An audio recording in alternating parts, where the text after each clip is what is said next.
Assalamualaikum dan selamat sejahtera. So kita masuk ke topik 2, power transfer. So subjek kita ialah Mechanics of Machine, DAM 21703. So actually kita ada 6 topik semua, 6 subtopics. So yang pertama ialah belt drive system. So saya sama introduction lah. So kita ada velocity ratio, belt tension, belt reactions of pulleys, belting angle and length, the effects of centrifugal force. Last kali kita ada power transmitted. So basically ni adalah parameter sebenarnya, sebab tajuk pun power transfer kan. So ini power transmitted yang kita nak cari. So atas ni dia akan contribute pada 2.6 kan. So kita masuk terus kepada kita introduction. So yang ni kan, so ini awak belajar masa dynamics kan. So bila kita pusing benda ni kan, satu barang kita pusing kan, actually kita akan ada satu normal force, normal acceleration ke dalam kan. Dan satu kita ada tangential force. Kita ada A tangent di sini kan. So bila ada dua force ni, ada dua acceleration ni, automatically kita ada resultant force kat sini, acceleration kan. So kalau lah kita ambil benda ni kan, logik tak? So kalau betul-betul resultant force kat sini, kita ada acceleration, so automatically dia punya particle ni dia mesti bergerak mengikut resultant force. So benda ni sepatutnya tak boleh berpusing. So dia mesti ikut A ni kan? Tapi tak logik kan? So macam saya ajar awak salah kan? Betul tak? Ke saya ajar betul kan? So sebenarnya dia mengikut condition kan? So condition yang betul, kalau lah benda ni, actually ini apa yang terjadi kan? So apa yang terjadi, actually bila kita pusing ni kan, kita pusing benda ni kan, so sebab benda ni tak boleh ke dalam, so mesti ada satu force keluar. So kalau pasal benda ni kan, hitam ni kan, dia takkan bergerak ke arah awak. Katakan ni awak lah, dia takkan bergerak ke arah awak. Dan dia juga tak boleh bergerak keluar awak kan. So automatically untuk sini summation force dia kosong kan.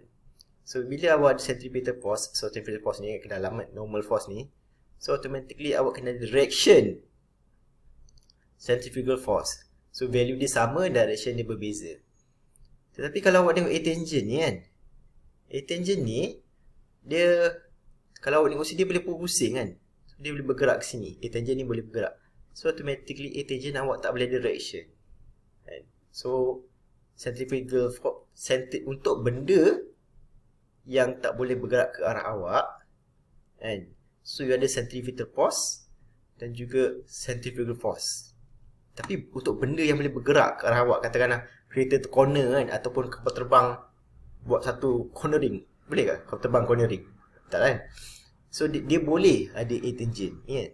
So untuk yang benda yang restricted kan, so dia ada tali, ada satu benda kan, terus dia restricted, dia tak boleh keluar, dia tak boleh ke dalam, so automatically summation force dia kosong di sini kan.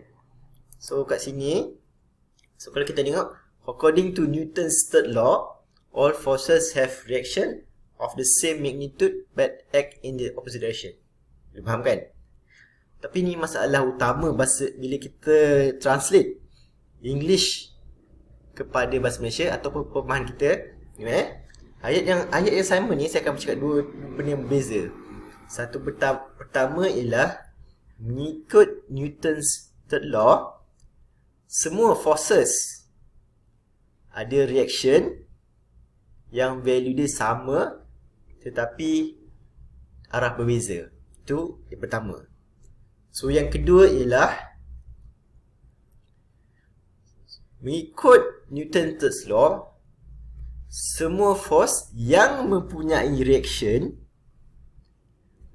value dia sama dan dia punya direction berbeza. So ada dua condition pertama. Satu, semua force yang mempunyai reaction ataupun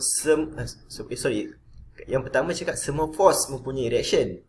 Yang kedua ialah semua force yang mempunyai reaction. So ada dua perkataan berbeza kan. So sebenarnya yang betulnya ialah semua force yang mempunyai reaction. So forces ni ada yang ada reaction, ada yang tak ada reaction.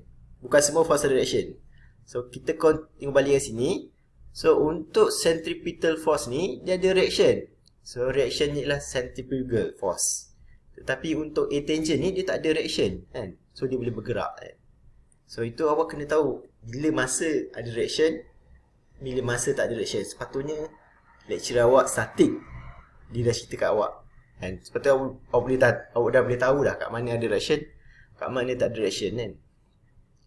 So yang kedua, since a rotating body experience centripetal force kan, so its reaction acts in the opposite direction. So sama lah saya kata kan. So bila kita ada centripetal force, so automatically kita ada centrifugal force. So yang ketiga ialah this reaction is known as centrifugal force and its direction is outward. So saya ulang apa yang saya cakap tadi kan. So yang ini seperti yang awak tahu, so centrifugal force ni actually normal force kan. So dia punya value ialah inilah F sama dengan MA. So you akan dapat MR omega square kan. So ini kita ulang balik. The magnitude of centripetal and centrifugal force is same but opposite directions. So ini kita masuk kepada classification of power drive. Alah, hilang pula kena tarik ni. Kena ni. Tak apalah, nanti saya betulkan So basically power drive ni kita ada dua jenis. Satu yang flexible. Dan yang kedua ni flexible kan. So flexible ni kita ada belt drive kan. So mostly kita punya mekanik mesin ni tertaluk kepada belt drive saja. So yang ni susah sikit. So untuk awak kita jarang sikit lah. Kita tak masuk. So pertama kita ada belt drive, yang kedua kita ada chain drive kan. So ni basically bisa awak tahu kan, ni basikal punya kan. So yang ketiga kita drop drive ataupun cable drive kan. Kalau awak naik kereta kabel kat Langkawi ke mana ada lah, kat Genting Highland kan ada cable car kan. So kan. So dia punya sistem mestilah pakai roof drive kan. Kalau takkan macam ni kereta kabel yang awak naik boleh bergerak kan. Mesti ada driver juga kan. So itu untuk flexible drive. So lepas tu kita ada direct drive. So direct drive kita ada gear drive lah, gear drive system panjang kan. So yang lepas tu kita ada cam drive. Cam drive ni bentuk dia lebih kurang dengan chain drive kan, lebih kurang saja kan. So mesti ada beza-beza kan. So seperti yang saya cakap tadi, kita punya kursus ni hanya cerita pasal belt drive saja kan. So yang ni mungkin lah awak belajar ke degree ke master ke PhD ke, saya ke pasti. So itu saja untuk introduction saya kali ni. So terima kasih.